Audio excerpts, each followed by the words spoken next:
Good morning. I'm Miss Cindy, and I'm here to share a story with you today. Now, I think I told you last time that I have some cats, but I also have a dog. My dog's not like this dog that in the story I'm going to share with you, but this is an interesting dog. It's called The Dog Who Had Kittens. Now, wait a minute. I thought dogs had puppies and cats had kittens. What in the world is this book about? This book was written by Polly M. Robertus and illustrated by Janet Stevens. What in the world? I have to open the book up just a little bit because I want you to see how big this dog is. Look at him. He is a basset hound, and a basset hound is a big dog. He is big, but he has little short legs, so he's not far off the ground, and he has long, long ears. In fact, a basset hound, sometimes his ears drag the ground, but they're a gentle little dog, not little, a gentle dog, and look at him. The kittens are all over him. Let's read to find out this story, The Dog Who Had Kittens. Interesting story, huh? There's a box, and you see some little furry kittens. There he is, poking his nose down in the box, and all the kittens, one of them's walking on his back. Can you believe that? The Dog Who Had Kittens. There is the dog. His name is Baxter. Baxter the Basset Hound was in his backyard enjoying the smells of spring. And suddenly he heard a fuss. "Eloise," the boy was shouting. "Everybody come look at Eloise." Well, Baxter trotted off towards the side of the garage. He wanted to see about Eloise as well. He got there just as the boy's parents did. He had to push his head between all the legs to see what was going on. There, lying on her side in a box, was Eloise. When she saw Baxter, she bristled her fur and she hissed. Okay. Baxter just had time to see the squirming little bodies attached to her belly before the boy led him away to the oak tree in the yard. "You'd better stay out here for a while," said the boy. We're going to move Eloise into the house with the kittens. She's very nervous." So Baxter was chained to the tree in the yard and was abandoned. Oh, poor Baxter, look at him. "Kittens," he thought, "just what I need. More cats around this place. More attention for Eloise and less attention for me." He lifted his head and he howled. Arr! Hours went by and no one even looked at him. It was almost dinner time when, to his surprise, Eloise herself came toward him from the house. "Congratulations," he said as sincerely as he could. Eloise was licking a paw. "Marvelous, aren't they?" She purred. "How many?" he said. "7. 3 of them look just like me. Gorgeous." Baxter slumped down in the grass even lower. 7 kittens, he thought. This was worse than he had imagined. "That's nice," he said miserably. "How long am I going to be an outcast then?" "Well, it wasn't my idea to chain you up out here. All the same, I do appreciate it if you'd stay away for a while. You are a good dog, and the kittens and I are cats. I know you to be a very good fellow, but I must warn you, don't come near my kittens." And she stalked off towards the house. Well, poor Baxter, look at him, how sad he looks. Well, finally the boy fed Baxter and scratched him and hugged him, but the ball didn't come out today, and Baxter wasn't even invited for a walk. Worst of all, Baxter had to go to bed in the garage. It went on like that for 3 more days. Well, then Baxter was allowed in the house, but not in the laundry room, because that's where the kittens lay in a large box. He could hear their thin cries from time to time. So he's listening outside the door there. Well, one day the family left the house, but didn't quite shut the laundry room door. And Baxter took his nose and he opened it and he pushed inside. He could hear the kittens crying. Eloise was nowhere in sight. Well, suddenly he didn't feel a bit jealous.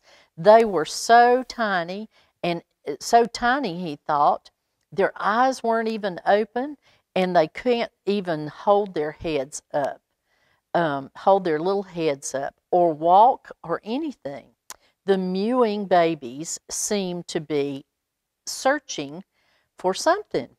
Their cries were the most pitiful sound Baxter had ever heard.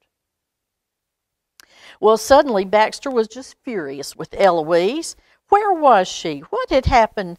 What had happened to her? What right did she have to leave her babies alone like this? When had they last eaten? Well, Baxter began to pace the floor around the room. The kittens' cries grew louder and louder. Oh, why doesn't anyone come? He thought desperately.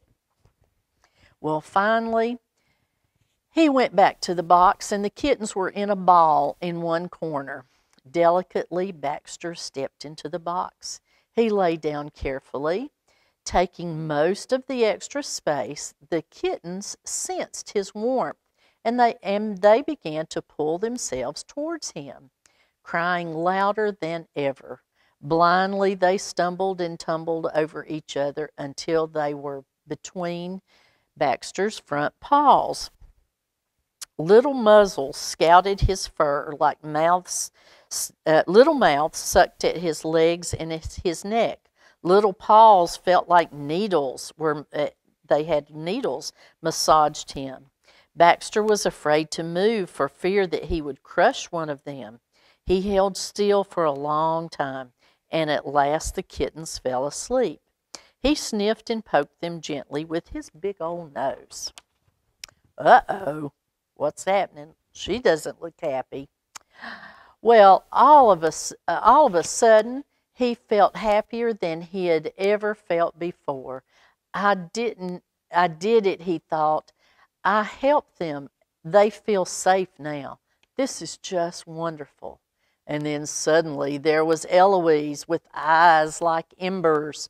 Eloise gave him a hard look, leaped into the box, and began at once to sniff and push the kittens. They began to awaken and cry. Get out, Eloise said. Boy, she's not happy, is she? Baxter climbed carefully out of the box. I didn't hurt them, he said. Well, I can see that, she says, but it's feeding time. You're in the way. Past feeding time, if you ask me, Baxter said. He remembered with anger. Poor little mites, crying and crying.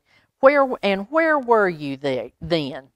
None of your business, says Eloise, and don't you think I don't know my business? Kittens are always hungry, so they think, and I have to get away from time to time. Baxter looked at Eloise. The kittens were suckling. A pretty sight, he said humbly. Look at them climbing on him. Once the family realized that Eloise trusted Baxter around the kittens, everyone relaxed. He could come and go as he liked. To everyone's great surprise, he spent most of his time with the kittens. Since Eloise only came around to feed and wash her babies, it was Baxter who really took care of them. The kittens seemed to think of his nose, his tail, and especially his long dangly ears as a kitten playground. Look at him. Baxter was with the kittens when they opened their eyes and when they began to walk. And when they first learned how to climb out of the box, he nearly thought he nearly went crazy, trying to keep track of all of them. Look at him.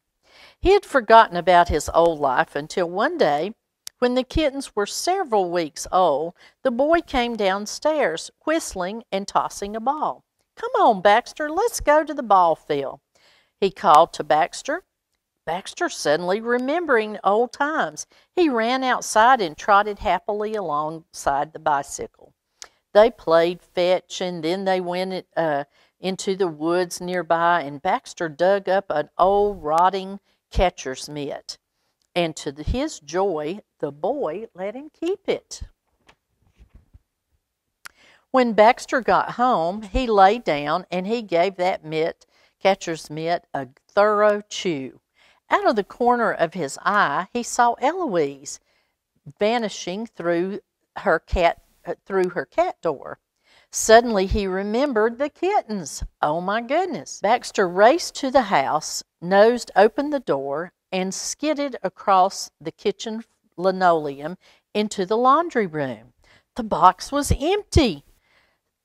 Sniffing, Baxter searched and searched for the kittens, but he couldn't find a single one.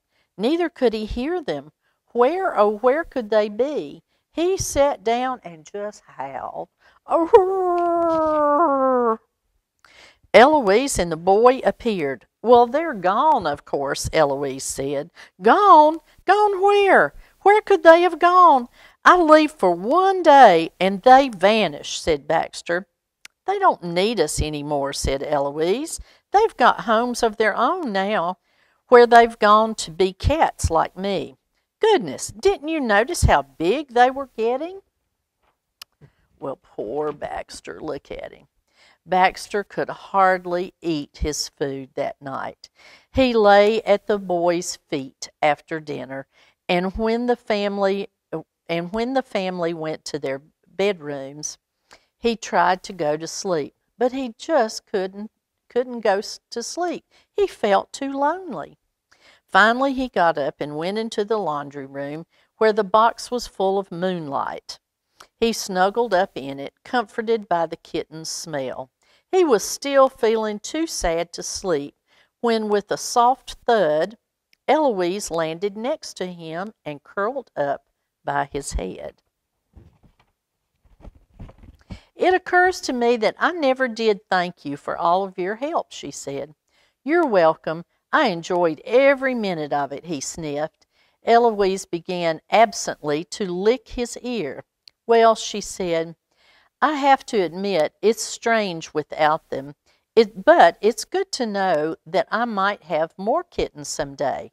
Anyway, I'm glad you're still here." "Oh, Eloise, really?" he said. Baxter sighed happily. He fell asleep at last while Eloise licked and licked his ear, just as though it were a kitten. And that's how a dog had kittens. Baxter and Eloise were great friends. I hope you enjoyed today's story. There are many, many wonderful stories in the library, so please come visit and check out some books to take home and enjoy at your house on your time. Thanks for being with us today.